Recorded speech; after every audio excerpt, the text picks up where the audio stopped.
In the 1970s, there was one ingredient that automatically meant that the recipe would be called Hawaiian. Oh, I know. It's pineapple. Yep, slap a pineapple ring on a hamburger, and it is instantly a Hawaiian hamburger. Right. Throw some pineapple tidbits on fish sticks, and all of a sudden you have. Hawaiian fish sticks. You got it. Basically, it was a great way to just warn people that you have taken a random dish that should never include pineapple and have added some anyway. Oh, so are you telling me we're making something Hawaiian today? Nope, but they should have given us fair warning. Oh, great.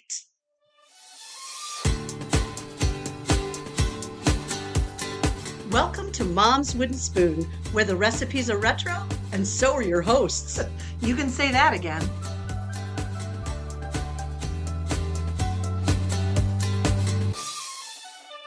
Hey, everybody! Welcome to Mom's Wooden Spoon. Don't say that, Carrie. Today's recipe comes from a cookbook that I think came in a bag from Grandma Honey. Okay. But Grandma Honey's from Chicago. She is. And this cookbook is from St. Michael's Church in Defiance. Well, do you think her daughter gave it to her? I mean, that's a possibility, maybe. Our stepmom did not remember that. Okay. So anyway, pretty exciting. It's from 1975, but it actually says 1861 to 1975. Oh, because the church was built in 1861. So because it says 1975, it's perfect for this podcast. Don't you And think? it has recipes in it. It does. Actually, we originally wanted to do a Jell-O salad dish from it, but the one we chose had so many steps, we didn't think that we could get all the different layers chilled in one day. Yes, that's right. I remember. I think it was called like applesauce salad, and you had to mix applesauce in with Jell-O and then chill different layers. And we're like, ain't nobody got time for that. No. So we decided to do a different salad. Yes, because while we like each other, spending that much time together, right? there might have been fighting on the podcast. Too much. Yeah. So we decided to make macaroni ham salad with an extra special 1970s twist. Okay. Pineapple tidbits. Of course, because why didn't they call it Hawaiian? I know, but they didn't. Just macaroni ham salad. It is by Diana Steffel. And the ingredients are relatively simple. Since it's macaroni ham salad, there's ham, cubed up American cheese. That sounds delicious to me. Let's see, some celery, some pimentos, so 70s, right? Some tiny bit of chopped up onions. And then it has, of course, the pineapple tidbits. And there was something else that was concerning to me. Oh, I know. Oh, Carrie knows. I've talked about this ad nauseum behind the scenes here. Yes. The second I got here, the first words out of her mouth was, have you read this recipe and seen the pickles? It has a half a cup of chopped sweet pickles. Yes. That's a lot. You've mentioned. Yeah.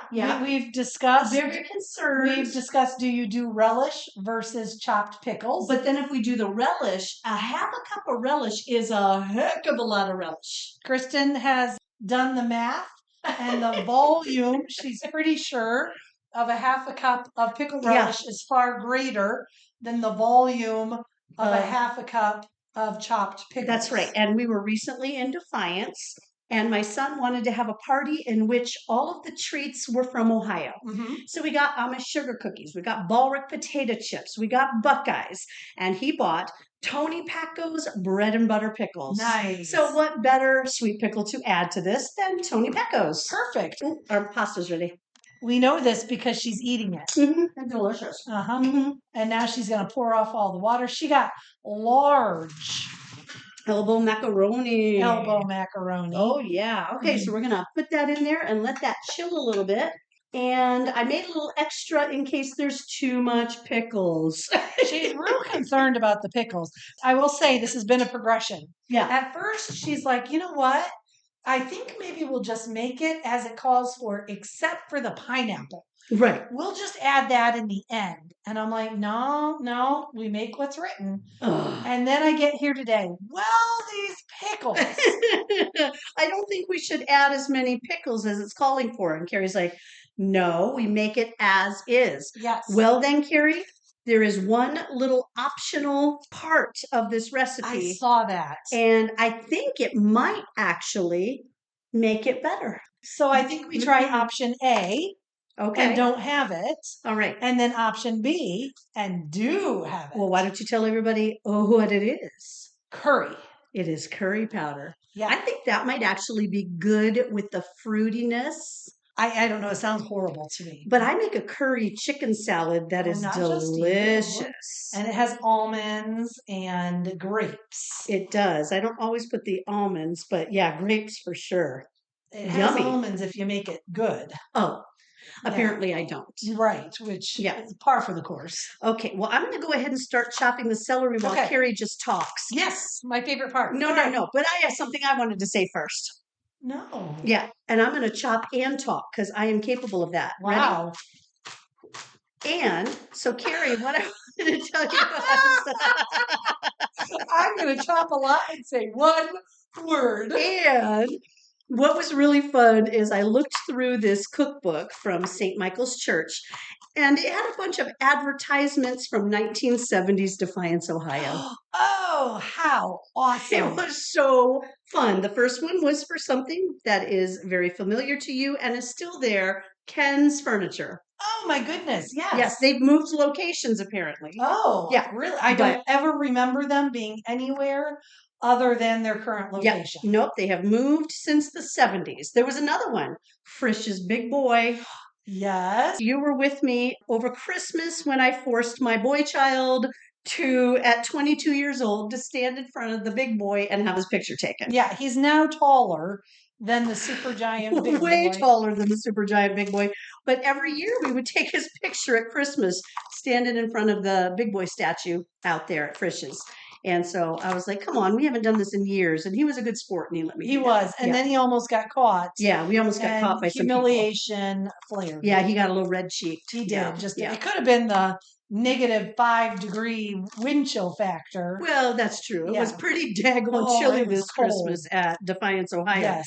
And then my favorite ad that was in there was ARPS. The ad said, "See the little Dutchman." And so I thought that must be like a little statue from like Dutch Boy Paints. Sure. Right? Yeah. And I called Dad. I said, "So what's the little Dutchman at ARPS?" And he said, "It's a person." Really? They called Hank Arps, the owner of Arps Hardware, the little Dutchman. And so the ad said, "Come on in and see the little Dutchman." Oh, they doggone. Yeah, so Dad said he was a real character, that he even had his old World War II airplane hanging in his store. Oh my goodness. Or at least his old airplane. Okay. And apparently he was a World War II hero. He was actually inducted into the Defiance City Hall of Fame in May of this past year, 2025. Oh my goodness. Yep. How cool. Isn't that really cool? Yes. And so one story about him that I found online is that one day he was so upset with a city council decision. In those days, the council met in the municipal court chambers above the police department. Okay. So Hank rode one of his lawnmowers downtown into the police station, onto the elevator, and up into the council chambers to dispute the action. Oh, snap. That's hilarious. Look out for the little Dutchman is all I got to say. And why the riding mower? He could have walked faster. It made a freaking statement is all. Yeah, that's true. Riding that up the elevator. That is true. Yep. And then the last ad, which I thought was absolutely perfect for you. You can probably guess who this was. On their sign, they have a flower, a carnation. Okay. I got it. Who is it? Kirchers. Kirchers. And didn't you pick melons for the Belaw family, who owned that in 1975? I did. One summer, I picked melons. I think the Belaws still might own it, but Bob and Carol Belaw owned it in 1975. Okay. I did not work for them in 1975. No, child labor laws prohibited it, as well as my inability to walk. I do believe that they were still the owners when you were picking the melons. Yes, they were, because Bob drove the tractor. No way. Yeah, that we walked behind. And then you tossed the melons up out of the field into the tractor or something? No, it had a chute. And so you put them, there was a big long chute that came out. And so you'd walk behind the tractor, pick the melons and put them in the chute. Wow. Again, sorry for the very noisy celery. Celery's a loud chop. It really is. So when you said ARPs, yes, I thought you meant dairy. Oh, ARPs, dairy. Also in Defiance, but no, Yes. obviously you meant, okay, so I thought all Ace Hardware stores were as amazing as the ARPS Ace Hardware is in Defiance, Ohio. I mean, it is so cool. It's very old and it has nooks and crannies and weird, cool And stuff in it. more stuff than you could ever imagine. Yeah. And some of that stuff is so coated in dust that you are convinced it has been there since 1975. Oh, yeah. It probably hasn't. The store is probably just dusty. No, I bet it was bought by the little Dutchman. When I first moved down here, what I wanted desperately was a little teeny tiny hanging towel bar to put on the cabinet door under my sink in my kitchen. Oh, yeah. Okay. I went to the Walmart and I went everywhere. Yeah. I went to the Ace Hardware here. Yeah. I looked on the interwebs. I could not find one. Wow. Mom went down to ARPS Hardware and picked it up for me for like $9.99. Covered in dust and exactly what I need. It was, they have everything. They have flowers for gravestones. I mean, like everything. What more could you want? There is nothing other than food. And then there's ARPS that has the food. And sadly, ARPS Dairy stopped making their beloved cottage cheese and French onion dip. I really nearly shed some tears over that. Yeah, it was the end of an era. Oh, such a sad, sad day in my life. The day the music died. Totally. Yeah. Yeah. I mean, there was no music ever. No. And it maybe wasn't as tragic as the day the music died. The day the dairy died. The day the dairy died, which for some people is good because they're lactose intolerant. It's never good for me though, but Carrie. not for us. No. Just sad. Very sad. Purely sad. Yeah. So I thought those were really fun ads. I thought that you would get a kick out of thinking about picking the melons, and that I thought that you probably had never heard of the Little Dutchman. No, I sure had not. We probably met the Little Dutchman and didn't realize. Well, right. You know, we were kids. Were introduced to him as the Little Dutchman. Right. We were probably not introduced to him. I'm so curious as to the reason for his nickname. I know. I asked Dad, and he did not quite know how he got that nickname. Well, I mean, obviously, as a World War II hero and apparently a pilot, in my reading of cheesy romance novels, people in the service give each other nicknames all the time. Well, what type of cheesy romance novels are you reading, Carrie? Well, I have favorites. Biplanes included, or no? So I read a lot that are set in Old England and Scotland. Okay, I knew about that. Man in a Kilt, always a good choice. Always, but what about the airplanes? I read a lot of them that the handsome hero is a pilot. In the armed service, typically like a SEAL, a Navy SEAL. Oh my, Carrie. Something along those lines. Okay. Well, you'll be happy to know. Nobody can save a damsel in distress better than a pilot and a Navy SEAL. And I'm sure that I know that there are Green Berets and other people that are in other areas of the service. I don't know what they are. So that's all we got. Okay, Navy SEAL. And you'll be very, very happy I'm on my last thing of celery here. I am. Yeah. So I have a story from our father. Well, I did too. This is kind of fun. Yeah. So one of the ingredients, as Kristen mentioned in this, very 70s. Oh, yes. Pimento. Yes. And so I went down a rabbit hole of pimento. Oh, my. Oh, yeah. I got history. I got all kinds of stuff. Yeah. So I'm going to start simple. Okay. Pimentos, also known as cherry peppers.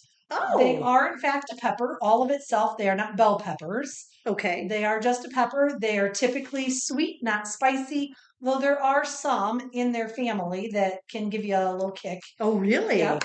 They're heart-shaped and red. And how cute is that? Yes. Perfect for Valentine's Day? Absolutely. Nice. All right. So when our dad visited us recently, he and our stepsister told us a story. I believe they saw a PBS special. Yeah. I don't know. Something was about how olives get stuff.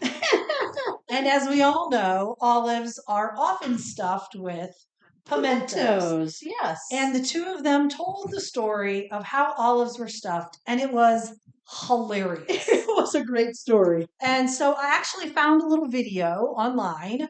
So I shall tell you how olives Carrie, are stuffed. Please do. Yeah. So they go down a little machine. There's like holes, and they just keep rolling down the machine and then dropping into a hole based on how big they are. So we're sizing our olives small, medium, large. Yeah. Great. Then they go down another belt and the belt shakes. And this was my stepsister's favorite part. She really had the shake down. Oh, wow. And she would shimmy that real good. To give you an example. Shimmy. Oh, yeah, the shake. Nice. So we get all those olives lined up. And then they go through this little automated machine that pops the pit out. The pit, thank you. Yeah. Right out of the olive. And that's why olives have like a little plus on one side. Oh. That's the depitter machine. The depitter. Yes. And then, and this is where it gets wild and crazy, they continue to go down a belt until they get to the people. The people? And the people stuff the olive. By hand? By hand. What? Yeah. And then they dump all the olives on this big belt filled with glass jars. And they kind of just wiggle the olives around until they fall inside the glass jars. Stuff them in there real good. They get the brine dipped in and then sealed. And that's it. So that part is very by hand. Wow. So the pitter is automated. The stuffing is not. And I thought, there's no way. I have purchased a bottle of green olives. Yeah. For like, $2. Yeah, they're not that expensive for the amount of work that goes into them. Come to find out that up until the 1960s, they were all hand stuffed. But since then, they have mechanized with quite a few companies. Oh. So the cheap olives that you get with that little pimento like folded up in the olive, it's pimento paste. What? They make a pimento paste. They make it into strips. They stuff that little strip automatically into the olive. So those are not hand. That makes more sense. Hand done. But like maybe the garlic stuffed ones are stuffed by hand. And some with pimentos are, but real live pimentos. Okay. Not the pasty ones. The pasties. The cheapies. Yeah, I gotcha. Cheapies are all done. And so I read that for comparison, it would take 20 workers all day stuffing by hand to equal the number of olives a machine can stuff in 1 hour. Oh my gosh. Yeah. So obviously when you have the ability to mechanize it, they did. So Carrie, how long do you think that it takes one Kristen to chop all of the celery by herself, all of the onion, an entire half pound of unsliced American cheese, and Tony Packo's bread and butter pickles, a half a cup? How long do you think it might take a Kristen to do that? I don't know. I'll let you know when you're done. Since I didn't even give you a cutting board. I know. And you know what? I didn't even ask this time. You didn't. You asked last episode, and I said, don't worry about it, Carrie. Yeah. She didn't say it in a nice, loving manner like that. I did. I remember that distinctly. Yeah. Yeah. I got to wondering. Oh, did you? I did. Okay. Green olives always have something in them. That's right. And black olives do not. They do not. Why, Kristen? That's what I would like to know, Carrie. Do you have any guess that you can hazard? Well, the first thing I do know is that black olives are supposed to be ripe olives, but they're not necessarily always ripe olives. Sometimes they just dye them black. Yes, that's what I found out. Really? I was horrified. Horrification. But yes, so theoretically, a green olive is picked early. Yeah. A black olive should stay on the vine for a month or two more. For the tree. Ripen. Oh, yeah. The tree, because they grow on trees. That's right. When I was in Greece just a couple of months ago. Drop it, girl. Everybody knew I was going. I walked by so many olive trees. I just wanted to pick one off and eat it. And then I was like, I don't think that they probably taste good right off the tree. They don't. I read that they do not. They need to be like fermented or brined or pickled. Thank you for taking all of the things I was going to talk about. Okay, bye. Yep. She's And we're fine. done. Just start cutting again. Okay. And stop ruining this podcast, Kristen, with Sorry. your knowledge and crap. Knowledge and crap. How about if I pop one of these pieces of American cheese in my mouth? You could do that. Okay. I'll shut you up for a minute. Perfect. So good. It didn't shut her up. Nope. So the black olives theoretically stay on the tree longer. But Kristen is right. There's a chemical that turns green olives black. Oh. That a lot of the black olives that you get, particularly if they all look to be exactly the same color, they have been dyed. That's so weird. Yeah, they're just green olives. But the internet postulated that the reason black olives are not stuffed is because if they were in fact left on the tree longer, they would be softer. Oh, and harder to stuff. And therefore harder to stuff. That they makes break down sense. A little bit. Okay. Yeah. Yep. I'm going to add the ham now. Okay. I'm trying to add cold stuff to the macaroni to kind of cool it down a little bit, but not the cheese yet. I think you're doing great. Oh, thanks. Yeah. Yeah, since I'm making all the decisions and doing all the work. Yeah. Well, I applaud you for that. Thank you. Keep telling us more stories that I've ruined. What I love the most is that you're not bitter or upset that I didn't help in an opportunity that I was not given. Not one bit, Carrie. And I'm sorry about the rustling. I don't want all the ham juice to go in, so and we I'm just appreciate that. sticking my hand. You know how I mentioned if we'd done the Jell-O, we probably would have gotten an argument? Yeah. Turns out if we just did the macaroni salad, that could happen too. I don't see any argument at all. I don't know what you're talking about, perfect girl. in every way. I mean, yeah. So I started thinking about what else do you think of with pimento? Oh, is that what you started thinking about, Carrie? I did. Do you have something food that you come up with I mean, everything 1970s had pimento in it. Everything. But there's something that you find frequently on sandwiches. Oh, yeah. Pimento cheese. Pimento cheese. That is very delicioso. Yes. So how the heck did pimento cheese come about, you ask? I wasn't asking, but okay. Yeah, well, I'm going to tell you. Please do. And I thought this was really interesting. And since obviously we grew up in Ohio, we now live in Georgia, I took a direct quote. Most Southerners have fond memories of a loving aunt mixing up a batch for a church gathering. Oh. While Northerners haven't the foggiest idea what pimento cheese even is. I was like, is that true? Because obviously I know what pimento cheese is, but did I learn it once I moved down here? I'm pretty sure I learned it when I moved down here, but it's a totally different world now with the internet. Yeah, that's true. That's true. I mean, I think they put like pimento cheese on burgers everywhere now, don't they? I don't know. Or is it just a Southern thing? I don't know. I do not know either, Carrie. I don't know. So pimento cheese has some nicknames. Carolina caviar. And Southern pate. Oh, so my. It's fancy. It is so fancy. Yeah, like caviar and pate. Or it tastes nasty. No, I'm kidding. Okay, so to make pimento cheese, you take some mayonnaise, some cheddar, and some pimentos. Boom. Well, other than the American, we're actually making pimento cheese up in this ham salad. We are. Yeah. Plus then ham and a bunch of other stuff. That's right. And you know what? As I'm chopping this onion, it is 1 teaspoon only of diced onion. Holy moly, 1 that's teaspoon. Nothing. Let me say double don't check. measure, just throw that in there. Oh, okay. Yeah, just go crazy. We're going to say, ooh, this is too oniony. Probably. We probably are. Pimento cheese wouldn't have this onion in it. Exactly. That's what we're going to say. Okay, while Carrie continues to talk, I want to let you know real quickly that I have the cooked macaroni, I have the ham, the celery, the onion, and I'm getting ready to dump in all of the pimentos because it called for a crap ton of pimentos too. I'm looking to see how much, and it is a third of a cup of diced pimentos. You think that's that whole jar? Probably. I'll measure it out just in case. Oh, okay. Good thinking. Yeah.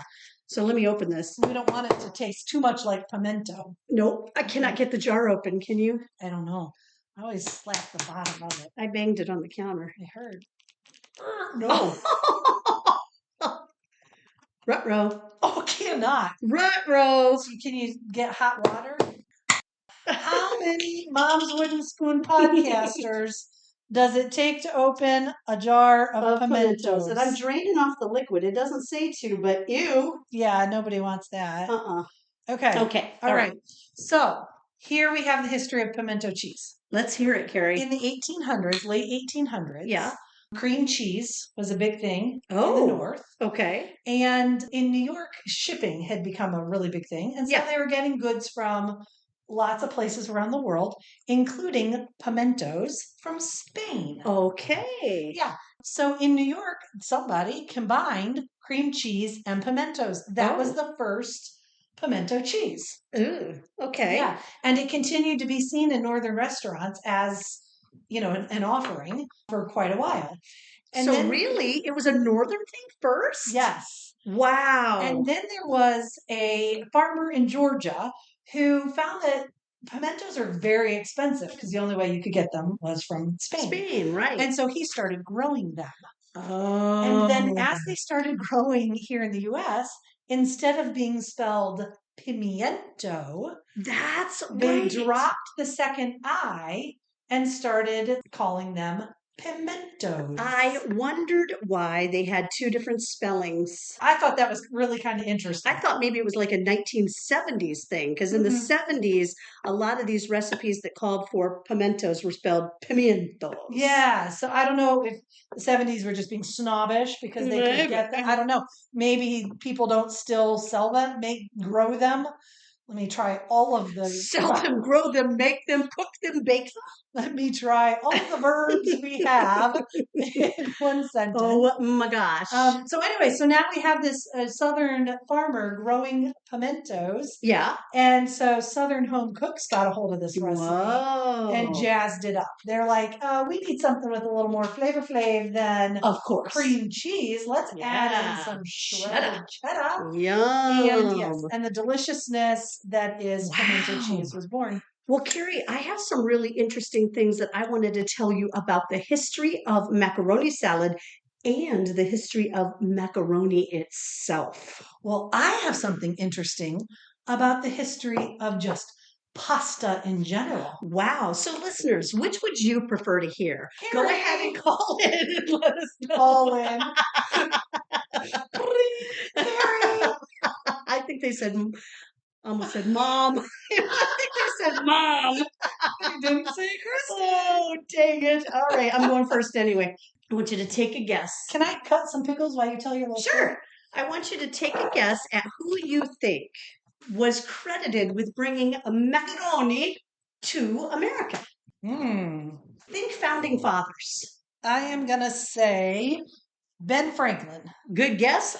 Thomas Jefferson. It was Thomas Jefferson. He tried it in Naples, Italy, and in Paris, France, and loved it so much that he brought a pasta making machine back to the States so he could have his own macaroni. I almost said Thomas Jefferson the first time because I am a big fan of the Hamilton, and I thought he returned to France and sang to everybody in the U.S., "What did I miss?" Oh, okay. Thank you, Carrie. Apparently, it was macaroni. Yeah. Right. And then historians believe that macaroni salad was created when people wanted to make a creamy potato salad, but potatoes were scarce. What? Yep. Guess where macaroni salad became so incredibly popular that it is a meal staple to this day? Ohio. Hawaii. That makes sense then. Why I have a macaroni salad recipe that I found to be unique and interesting. Well, let's see if it's like this traditional Hawaiian one. Let's compare. Traditional Hawaiian macaroni salad does not have pineapple like this one. Okay. It is very basic with practically overcooked macaroni, lots of mayo, shredded carrots, and a hint of sugar and vinegar. No, but I could get behind that. Yeah, sounds pretty good to me. Yeah. Yeah. Okay, so what is yours, Carrie? Okay, so obviously, given the location of Hawaii, yes, it is near kind of some Asian countries. Yeah. And I found a Filipino macaroni salad recipe. Ooh. Yeah, well, I found it because I was Googling macaroni salad with pineapple and like cheddar cheese in it because I thought that was so odd. Yeah, it is kind of odd. Yeah. And so what I found is this Filipino macaroni salad, which people love. Yeah. And this is what it has in it. Macaroni, shocker, chicken, ham, cheddar cheese, carrots, pineapple, raisins. Oh my. Condensed milk. Very sweet. Yeah, so it is condensed milk, but usually then they also have apple vinegar. Is all condensed milk sweetened? It is a sweetened condensed milk. Is it sweetened condensed milk? That they use? Wow. Yeah. But I thought that the ingredients were very similar Yes. to, so they have carrots for crunch and color Right, like we have the versus celery. right? Did you say vinegar? I know Hawaii has the vinegar in it. Yeah. The sweet pickles make sense. This is very similar to like a combo between Hawaiian and Filipino. Yeah. And so while we're on the topic of interesting things in macaroni salad. Oh, yes. Our last episode, we actually talked about the weird one that I found that somebody had brought to a potluck. And it was the one that had mayo, fruit cocktail, and mini marshmallows in it. Right. But I found some others that were atrocious, basically. Okay, great. Okay, so here's one. Bow tie pasta with Nesquik powder, marshmallows, walnuts, and cream cheese. Somebody say that on Reddit? They did. 3 years ago? All right, your turn. Which one was yours? Let's see. My grandma put mayonnaise, cooked chicken, peas, and canned oranges in her pasta salad. Oh, that's interesting. Not your grandma. No. This was rando. Okay, here's one. I was making macaroni salad and had flashbacks to a time when I was at a 4th of July party and took a huge bite of macaroni salad, but some jagoff added canned tuna to it. No. And someone responded and said, straight to jail. Jagoff. I found someone who commented about the Filipino macaroni salad. Yeah. And she says she loves it, but probably because she grew up with it. She says it also, in addition to ham, it would often have hard-boiled eggs, relish, mayonnaise, and condensed milk. And then says, listing the ingredients, it's hard to imagine it tastes good. But if you can get it made by an auntie who can cook, you've got yourself a sweet and savory bowl of yum. I bet you do. One of them I found said that sometimes they put Velveeta chunks in it. Oh, yeah. And so that would make sense with our American cheese, our little chunks of American cheese. I think we're probably making a Northwestern Ohio Filipino/Hawaiian macaroni salad. I really think that we are. I had no idea such a thing existed as Filipino macaroni salad. Isn't that so fun, the things we learn on this podcast? I mean, Kristen already knew them all as evidence. Obvi. Right, by the olive conversation. But for those of us that didn't know all the things, it is interesting. It is very interesting. Can I finish my discussion of all things pimento? Oh, yes. I am so sorry that I interrupted you. No. I just have one more. Okay. And it comes with such a great reference to a 1985 film that I really, really, really want to make sure I get it. Okay, you do that and I'll add the mayo, the half a cup of mayo. Okay. So something that also came to mind in addition to the pimento cheese, pimento loaf. The second she said that, I dropped a big blob of mayo on the counter. And the timing was comedic gold. It was pimento loaf. Wait, pickle pimento loaf. Yeah, so it turns out there's all different kinds. They have, she dropped more. A pimento. I dropped a pimento. They have olive loaf. Oh, yes, I've had that. Pickle loaf. Oh, yeah. Pimento loaf. Pickled pimento loaf. Wow. There's all different kinds. So I focused on pimento loaf and why? Wait, tell people what it is, because I know what pickled pimento loaf is, but it's basically a bologna. Yeah, like a deli meat type of thing. Yes, it is 100% a deli meat, and it is like a bologna that they zhuzhed up by adding in olives or pimentos or pickles. It's kind of pretty looking, actually. They are, and to give it some color and some oomph. Yeah.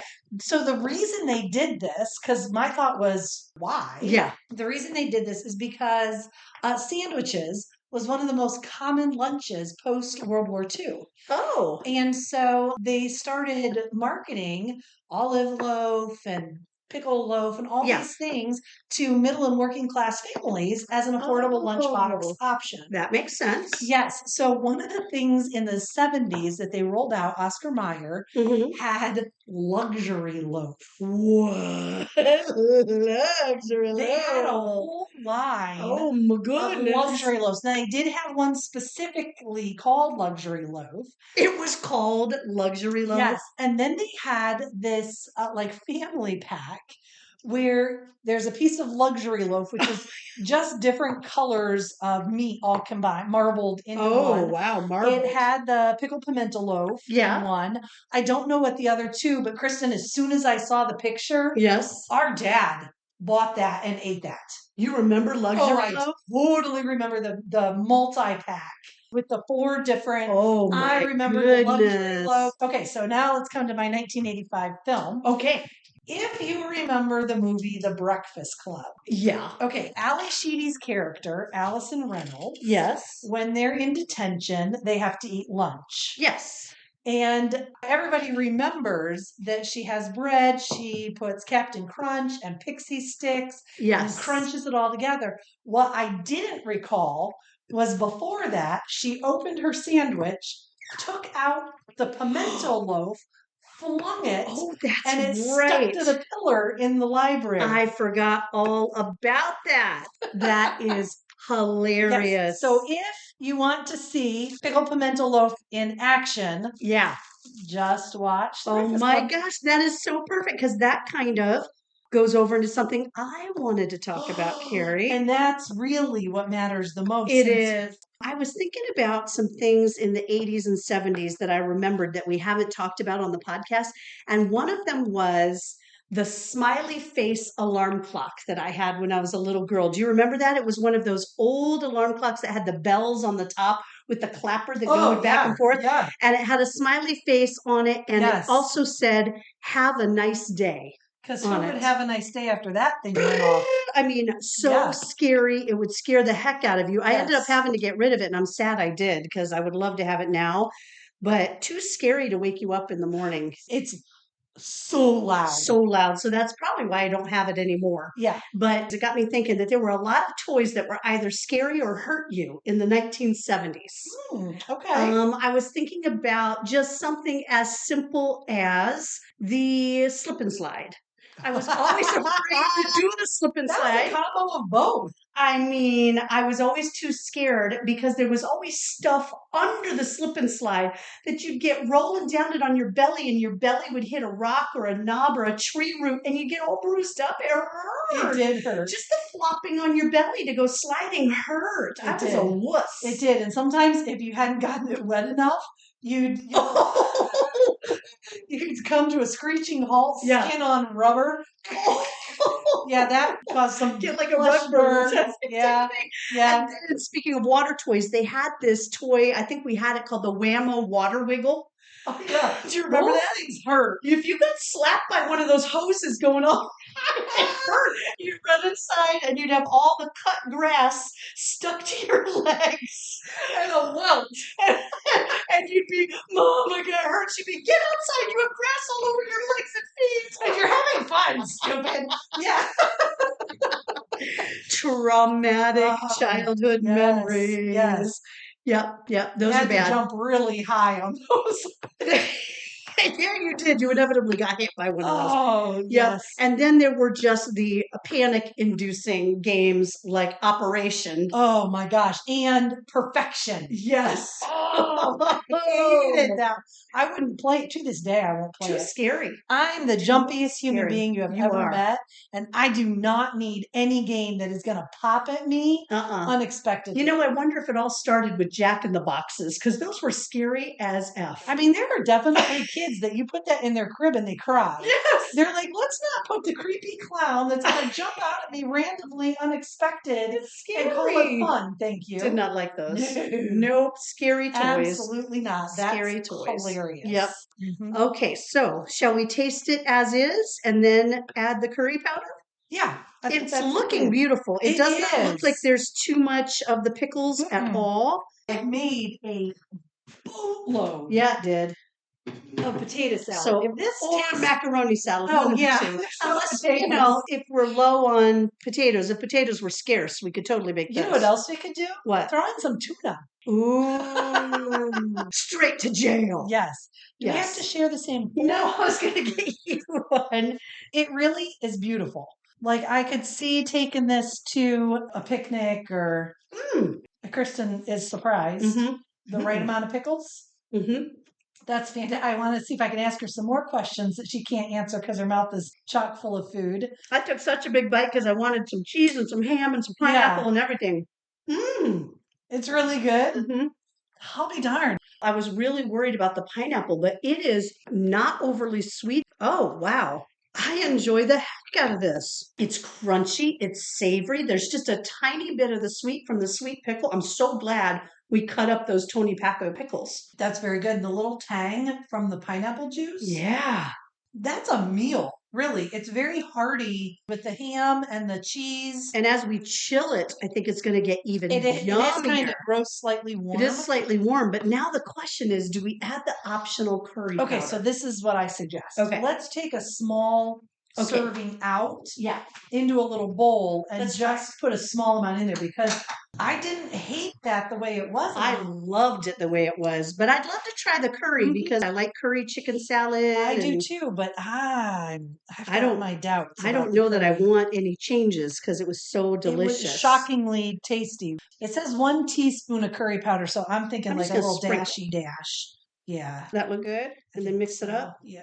It's not super mayonnaise-y. No. It's bland, but it's bland, I think, in a nice way. It is. Because you get the flavor of the ham and the flavor of the cheese and the crunch of the sauce. I like my macaroni salad kind of bland. I like it salty and bland. Yeah. You know the only thing that would be better? What? Hard-boiled egg.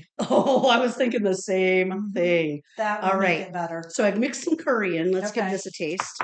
Carrie's going first. And let's see what she thinks. It's a little crunchy. What do you think of the curry? Does it need more? Maybe. You try it. Okay. It's not super curry-ish. I only sprinkled in a tiny bit. I don't know if I like it or not. No. I don't think I care for it with the curry as much as I did without it. I think it ruins kind of the subtlety of the flavors. Instead of getting like that pineapple juice coming through, you don't get all of that subtlety. You just taste curry and ham and cheese. Yeah. I think that's kind of true. I mean, there's nothing wrong with it. I wouldn't turn my nose up at it and say, go to jail. Right. It's no tuna. That's for sure. There's no tuna. Mm-hmm. Yeah.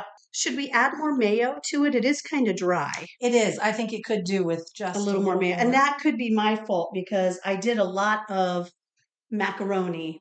I think I probably cooked more than we needed just because I was worried about it. Is it okay if I add a little more mayo? Yeah, totally fine. We could have done more pickles. Honestly, we could have done more pickles. I would not be opposed to cutting up some more pickles. You wanna? Yeah. It actually was delightful. Mm-hmm. I would add a little more pineapple. All of the ingredients I think that I thought were going to be the worst. Yes. Really kind of give it its tastiness. It is delicious. It is unique. Yes. And delicious and beautiful. I mean, it is so colorful and fun.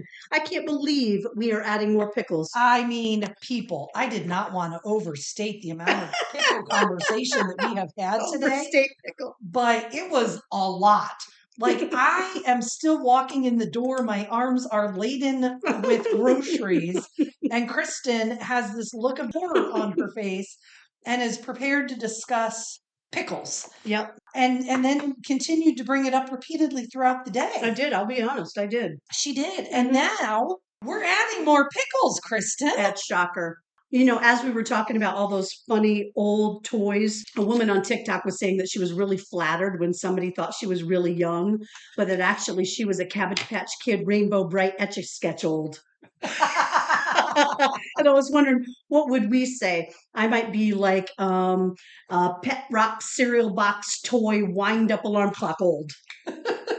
How old would you be, Carrie? Oh, man. What would you say? I am telephone your sister in the room next door via a string magical musical thing. Oh, yeah, that's right.